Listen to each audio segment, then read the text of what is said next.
علی بھائی، اگلا سوال ہے اور یہ آج کا آخری سوال ہے۔ میں نے ایک سنی گھرانے میں آنکھ کھولی اور مجھے اپنے علماء کرام سے بچپن سے ہی یہ بات سننے کو ملی کہ ہمارے اہل تشیع بھائی قرآن حکیم کے کل 40 پاروں کو مانتے ہیں، اور ان کا یہ بھی ماننا ہے کہ 10 پارے بکری کھا گئی ہے، نعوذ باللہ۔ نعوذ باللہ من اور ذالک۔ اسی گستاخانہ عقیدہ کی نحوست کی وجہ سے آج تک ان میں کبھی بھی کوئی حافظ قرآن پیدا نہیں ہو سکا۔ کیا ہمارے سنی علماء کرام کے یہ دونوں دعوے درست ہیں؟ وضاحت فرمائیں۔ بالکل جھوٹ پہ مبنی ہے جی، آپ نے خود کبھی تصدیق نہیں کی۔ آج تک کسی سنی عالم نے یا سنی پبلک میں سے کسی شخص نے اہل تشیع کی مسجد میں جا کے قرآن کو فزیکلی خود چیک کیا ہے کہ وہ کتنے پاروں والا قرآن چھاپ رہے ہیں یا وہ کس قرآن کو مانتے ہیں؟ تو آپ کو پتہ چل جاتا۔ یہ جو میرے ہاتھ میں قرآن ہے نا میرے بھائی، یہ سعودیہ سے چھپا ہوا ہے، اور یہ جس رائٹر کا لکھا ہوا ہے نا وہ ابھی بھی زندہ ہے۔ 15-20 سال اسے شافاد پرنٹنگ پریس والوں نے جاب دیے رکھی، میں 80s کی بات کر رہا ہوں۔ اسی وقت انہوں نے اس سے یہ قرآن لکھوایا، اور کمال کی اس کی رائٹنگ ہے کہ ہر صفحے کے اوپر آیت مکمل ہو رہی ہے ایک۔ یہ آلموسٹ آپ دیکھ لیں 500 سے بھی زیادہ، 600 صفحات کے اوپر یہ مصحف ہے، اور اس کا نام ہے عثمان طٰہٰ، دمشق شام کا وہ رائٹر ہے جس نے یہ کاتب جس نے یہ قرآن لکھا ہے۔ یہ بلو بائنڈنگ کے ساتھ سعودیہ سے چھپ رہا ہے، یہی ریڈ بائنڈنگ کے ساتھ اسی کے رائٹس ہیں جو ایران سے چھپ رہا ہے۔ آپ پاکستان میں شیعہ کا کوئی بھی مدرسہ دیکھ لیں، اس میں یہی قرآن پڑھا ہوگا، سیم چھاپا۔ تو یہ پھر جھوٹے پروپیگنڈے انہوں نے کیوں کیے ہوئے ہیں خام خواہ کہ جی ان کا تو یہ عقیدہ ہے؟ بھائی قرآن جو ہے یہ مشرق سے لے کر مغرب تک، شمال سے جنوب تک، دنیا میں ہر مسلمان کے گھر ایک ہی مصحف ہے، کوئی اختلاف نہیں ہے مصحف کے اوپر۔ کتابوں کے اندر اگر روایتوں کا چکر آیا تو وہ تو میری الگ سے ویڈیو ریکارڈ موجود ہے۔ اہل سنت اور اہل تشیع دونوں کے ہاں اس قسم کی مردود روایتیں پائی جاتی ہیں، یا آؤٹ آف کانٹیکسٹ وہ روایتیں کوٹ کی جاتی ہیں جس سے عام آدمی کو یہ شائبہ ہوتا ہے کہ یہ قرآن کو محفوظ نہیں مانتے۔ اور آپ کو حیرانگی ہوگی کہ صرف سنی نہیں، شیعہ بھی اہل سنت کے بارے میں اس طرح کے دعوے کرتے ہیں کہ یہ اس قرآن کو محفوظ نہیں مانتے، اور اس قرآن کے بارے میں جس کے بارے میں قرآن میں خود گارنٹی ہے، سورۃ الحجر کی آیت نمبر 9، اِنَّا نَحْنُ نَزَّلْنَا الذِّكْرَ وَإِنَّا لَهُ لَحَافِظُونَ، اس الذکر یاد دہانی کو، اس کتاب کو ہم نے نازل کیا، ہم ہی اس کی حفاظت کرنے والے ہیں۔ اللہ نے حفاظت کی گارنٹی خود لی ہوئی ہے، تو اس کے لیے کسی عالم دین سے سرٹیفکیٹ کی ضرورت نہیں ہے۔ جھوٹے پروپیگنڈے ہوتے ہیں، اور وہ یہ جو پہلے مجھ سے پھکی والا جواب لے لیں، یہ کہتے ہیں جی شیعہ چونکہ گستاخ صحابہ ہے نا اس لیے آپ کو ان میں کوئی حافظ نہیں ملے گا۔ اچھا، تو میرا سوال ہے کہ گستاخ صحابہ بڑا مسئلہ ہے یا گستاخ رسول ہونا؟ تو بریلویوں کے نزدیک اہل حدیث اور دیوبندی پکے گستاخ رسول ہیں، تو پھر اہل حدیث اور دیوبندیوں میں کوئی حافظ قرآن نہیں ہونا چاہیے۔ ہائے ہائے ہائے ہائے، کیسی پھکی ہے اس تو بڑی پھکی؟ گستاخ رسول بڑی چیز ہے یا اللہ کا گستاخ ہونا؟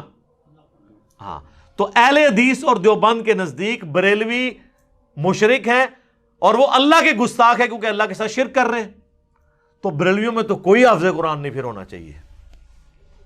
تو کیا پریکٹیکلی ایسا ہی ہے کہ بریلویوں کے اندر کوئی حافظ قرآن نہیں ہے، دیوبند اور اہل حدیث کے اندر کوئی حافظ قرآن نہیں ہے؟ تو یہ جو آپ نے کہانی کرائی تھی، یہ چورن بیچا تھا، وہ تو میں نے فزیکلی آپ کا ختم کر دیا۔ رہ گئے اہل تشیع، تو سر پاکستان میں ٹرینڈ نہیں ہے اہل تشیع کے ہاں حفظ والا، اب حفظ کے مدرسے ان کے آئے ہیں۔ ہمارے پاس جو حیدر نقوی بھائی آتے ہیں وہ حافظ قرآن ہے، اور ماشاءاللہ اس طرح ان کو کراس ریفرنسز یاد ہیں کہ آپ حیران ہو جائیں، بڑے پکے حفاظ بھی اس طرح نہیں کہ ریفرنس کوٹ کر سکتے۔ ایران میں ہزاروں حفاظ ہیں، پاکستان میں بھی اب کئی ایک حفظ کے مدرسے شروع ہیں، اور اہل تشیع کے ہاں جو سب سے ایک سمجھ لیں کم درجے کا فرقہ جسے اثنا عشری شیعہ جو ہیں وہ گمراہ سمجھتے ہیں، وہ ہیں اسماعیلیہ، اور ان کی بھی برانچ ہے بوہریہ۔ اسماعیلی بوہری جو ہے نا، انڈیا میں ہزاروں حفاظ ہیں ان کے اندر، ایک ایک خاندان میں سارے گھر والے حافظ ہیں، ترجمہ ویسے کسی کو نہیں آتا۔ وہ مجھ سے رابطہ کرتے ہیں نا، ایک بھائی ریورٹ ہوئے، کویت میں رہتے تھے، تو وہ کہتے ہیں میں نے آپ کی ویڈیوز دیکھ کے قرآن ترجمے سے پڑھا تو مجھے پتا چلا کہ میرا یعنی عقیدہ قرآن کے مطابق نہیں ہے، لیکن وہ کہتے ہیں ہمارے خاندان میں چھوٹے چھوٹے بچے حافظ ہیں، حفظ کرنے کے اوپر جو ہے نا وہ پورے کا پورا زور ہے۔ عقیدوں پہ نہیں. لہٰذا یہ جو آپ اتنے عرصے سے کہانیاں کروا رہے تھے, بڑے بڑے انہوں نے مناظروں کی نا سٹوریاں بنائی ہوئی ہیں کہ ایک بار شیعہ ایک سنی کو گھیر گھار کے شیعہ ڈکلیئر کر کے مناظرے میں لے آئے, اور وہ حافظ تھا, کیونکہ شیعہ کے پاس تو حافظ ہی کو نہیں ہوتا, اور وہ آ کے وہاں پہ بھول گیا. ایڈی ایڈی کہانیاں بنائی ہیں نے. سر کئی سالوں سے جو قرات کے مقابلے ہیں نا وہ ایران کے قاری جیت رہے ہیں سر.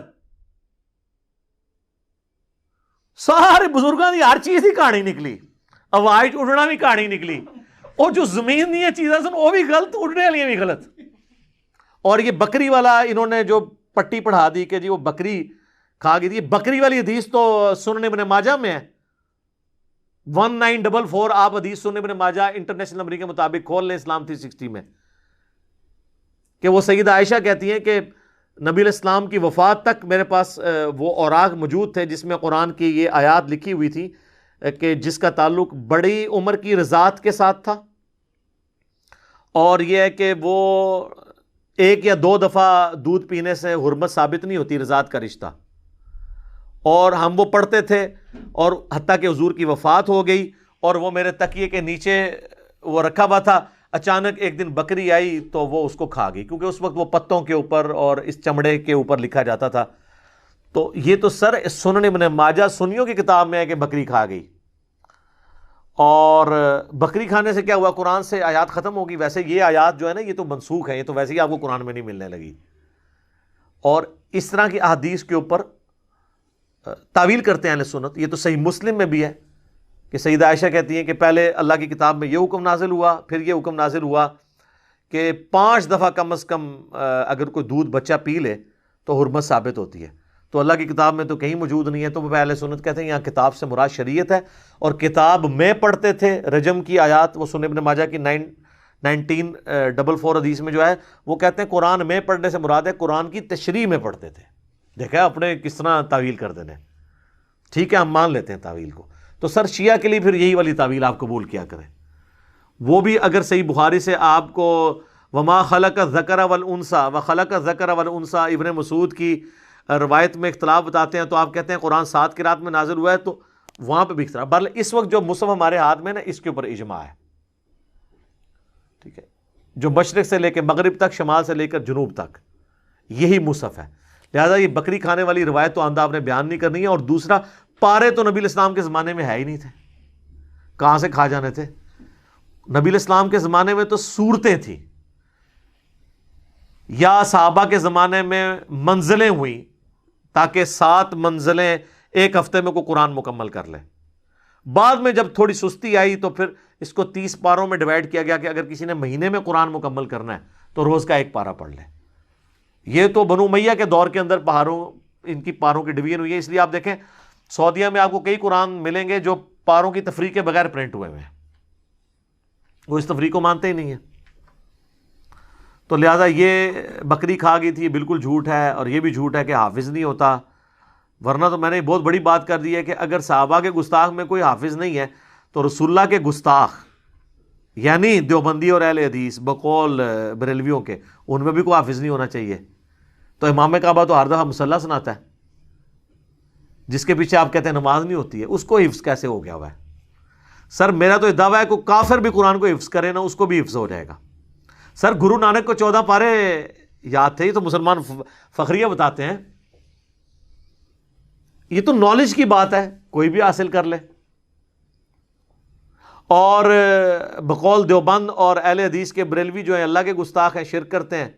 تو بریلویوں میں تو اتنے حافظ ہیں, صرف الیاس قادری صاحب نے جتنے حافظ نکال دیے ہیں, آندہ تو 50 سال آپ حافظ نہ پیدا کریں, اتنے حافظ انہوں نے مدنی منوں کی شکل میں مدرسۃ المدینہ سے نکال دیے ہوئے ہیں. تو حفظ کرنے سے کیا ہو جاتا ہے. تو شیعہ کے ہاں بھی میرے بھائی ہزاروں حفاظ موجود ہیں, آپ جائیں ان سے, وہ آپ کو بتائیں گے کہ جناب یہ حافظ ہیں, آپ ان سے ملیں. پھر آپ نے کوئی نیا بہانہ گھڑنا ہے. حفظ چاہے ادھر کسی نے کیا ہو چاہے ادھر کیا ہو, جب تک اس کے مطابق نہیں اپنے آپ کو کرتا نا کوئی فائدہ نہیں ہے. میرا ایک یوٹیوب پہ کلپ بھی ہے, افسوس ایسے حفاظ کے اوپر. جن حافظوں کے آپ کو فضائل بتائے جاتے ہیں وہ حافظ اور ہیں جو قرآن کے حلال کو حلال اور حرام کو حرام جانے. ان حفاظ کے لیے فضیلت ہے, خالی حفظ کرنے سے کچھ بھی نہیں ملنا جب تک آپ اس کے اوپر عمل نہیں کریں گے. لہذا یہ بالکل کہانی تھی کہ جی شیعہ کا قرآن الگ ہے, سنیوں کا الگ ہے. اور شیعہ جو ہے وہ 40 پارے مانتے ہیں اور سنی 30 پارے مانتے ہیں. میرے بھائی ہم تو 40-30 کی تفریق سے بھی پہلے کی بات کرتے ہیں. قرآن کی 114 صورتیں ہیں. میری اس حوالے سے کئی ایک ویڈیوز قرآن کے تعارف کے اوپر ریکارڈڈ موجود ہیں. قرآن کی جو تفسیر ریکارڈ ہوئی اس میں پہلے 6 لیکچرز قرآن کے انٹروڈکشن میں میں نے 40 پوائنٹس کور کیے ہیں. اس میں نے یہ چیزیں ڈسکس کی تھی کہ خدا کے لیے ایک دوسرے پہ جھوٹے الزام لگانا چھوڑیں. غیر مسلم جب اس طرح کے مناظرے ویڈیوز دیکھتے ہوں گے تو کیا سوچتے ہوں گے مسلمانوں کے بارے میں کہ ان کا تو اپنی ایک جو کتاب ہے اس کے اوپر ہی کوئی اتفاق نہیں ہے، جبکہ پریکٹیکلی سب یہی قرآن پڑھ رہے ہیں. بتائیں نا کسی شیعہ کے گھر سے دوسرا قرآن نکلا ہے یا کسی سنی کے گھر سے دوسرا قرآن نکلا ہے، پریکٹیکلی تو اسی کو فالو کر رہے ہیں.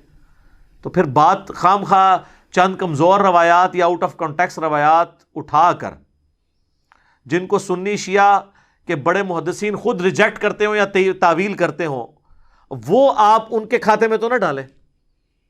امین الحسینی صاحب ہیں ایک شیعہ کے اسکالر، انہوں نے کتاب لکھی ہے شیعت کا مقدمہ. اس میں شیعہ کے اوپر جو الزامات ہیں ان کے جواب دیے انہوں نے کہ یہ تو آپ کی پبلک نے آپ کو پڑھایا ہوا ہے، ایسا تو نہیں ہے. تو یہ پبلک نے خالی شیعہ کے بارے میں نہیں پڑھایا ہوا. بریلوی نہیں کہتے کہ اہل حدیث گستاخ رسول ہیں اور خارجی ہیں، تو اہل حدیث مان لیں گے ان کے کہنے پہ، اور اہل حدیث کے کہنے کے اوپر بریلوی اپنے آپ کو مشرک مان لیں گے. تو سب ایک دوسرے کو کہہ رہے ہیں، اسے کیا فرق پڑتا ہے؟ پریکٹیکلی بات کریں اور علمی اختلاف کریں، تکفیر کسی کی نہ کریں. ٹھیک ہوگا جی. اللہ تعالیٰ سے دعا ہے جو حق بات میں نے کہی اللہ تعالیٰ ہمارے دلوں میں راسخ فرمائے. اگر جذبات میں میرے منہ سے کوئی غلط بات نکل گئی تو اللہ تعالیٰ ہمارے دلوں ہی سے محو کر دے، ہمیں معاف بھی فرما دے، ہمیں کتاب و سنت کی تعلیمات پر عمل کر کے دوسرے بھائیوں تک پہنچانے کی توفیق عطا فرمائے. سبحانک اللہم و بحمدک اشہد ان لا الہ الا انت استغفرک و اتوب الیک وما علینا الا البلاغ المبین. جزاکم اللہ خیرا.